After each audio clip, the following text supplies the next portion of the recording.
पिछले हफ्ते अमेरिका के राष्ट्रपति डोनाल्ड ट्रंप ने एक प्रेस कॉन्फ्रेंस में अपनी भावनाएं जाहिर की, जो कि अंतर्राष्ट्रीय स्तर पर काफी चर्चा का विषय बनी। उन्होंने कहा कि वो यूक्रेन युद्ध को लेकर रूसी राष्ट्रपति व्लादिमीर पुतिन से खुश नहीं है।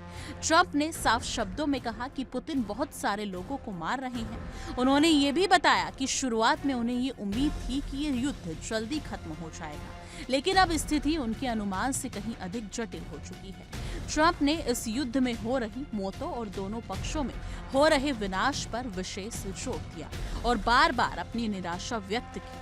उन्होंने ये टिप्पणी इस बात को भी दर्शाती है कि युद्ध न केवल यूक्रेन और रूस के लिए बल्कि पूरी दुनिया के लिए चिंता का विषय बन चुका है। हालांकि ये प्रेस कॉन्फ्रेंस सीधे तौर पर यूक्रेन युद्ध पर केंद्रित नहीं थी। इसका आयोजन मुख्य रूप से वेनेजुएला के राष्ट्रपति निकोलस मादुरो की गिरफ्तारी और अमेरिका की सैन्य कार्रवाई के संदर्भ में हुआ था। इस दौरान ट्रंप ने स्पष्ट किया कि उन्होंने पुतिन से मादुरो के बारे में कभी चर्चा नहीं की। यानी ट्रंप यूक्रेन युद्ध और वेनेजुएला के मामलों को अलग रखते हैं।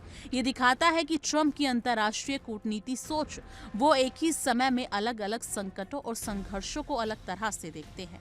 प्रेस कॉन्फ्रेंस में उनकी बातचीत और बयान स्पष्ट रूप से संदेश देते हैं कि ट्रंप की नजर में वैश्विक राजनीति में जटिलताएं लगातार बढ़ रही हैं और आसानी से हल नहीं की जा सकती। इस बीच रूस ने अमेरिकी कार्रवाई को लेकर अपनी चिंता जताई और मांग की कि मादुरो और उनकी पत्नी को तुरंत रिहा किया जाए। अमेरिकी विदेश मंत्री मार्को रूबियो ने पत्रकारों को बताया कि मादुरो ने खुद कई मौकों पर देश छोड़ने से इनकार किया था और कुछ रिपोर्ट्स में यह भी सुझाव दिया गया है कि मादुरो रूस या उसके सहयोगी देशों की ओर जा सकते थे। इस घटनाक्रम से ये स्पष्ट होता है कि अमेरिका और रूस के बीच लगातार तनाव बढ़ रहा है और ये सिर्फ यूक्रेन युद्ध तक ही सीमित नहीं है। दोनों देशों के बीच कूटनीतिक और सैन्य गतिविधियों की खबरें विश्व राजनीति के लिए अहमियत रखती हैं। ट्रंप ने एक और विवादास्पद मुद्दे पर भी अपनी राय दी। हाल ही में यूक्रेन के ड्रोन हमलों को लेकर रूस ने आरोप लगाए थे कि हमला पुतिन के आवास पर हुआ। ट्रंप ने पहले इस पर सहानुभूति जताई, लेकिन बाद में उन्होंने अपनी राय बदली और न्यूयॉर्क पोस्ट का सांप्रदायिक साझा किया, जिसमें रूस और यूक्रेन में शांति को बाधित करने का आरोप लगाया गया। बाद में वॉल स्ट्रीट जर्नल ने रिपोर्ट की, अमेरिकी राष्ट्रीय सुरक्षा अधिकारियों ने पाया कि यूक्रेन ने वास्तव में पुतिन या उनके किसी आवास को निशाना नहीं बनाया। ये पूरी स्थिति दर्शाती है कि ट्रंप की दृष्टि में भी घटनाक्रम जटिल और अस्पष्ट है।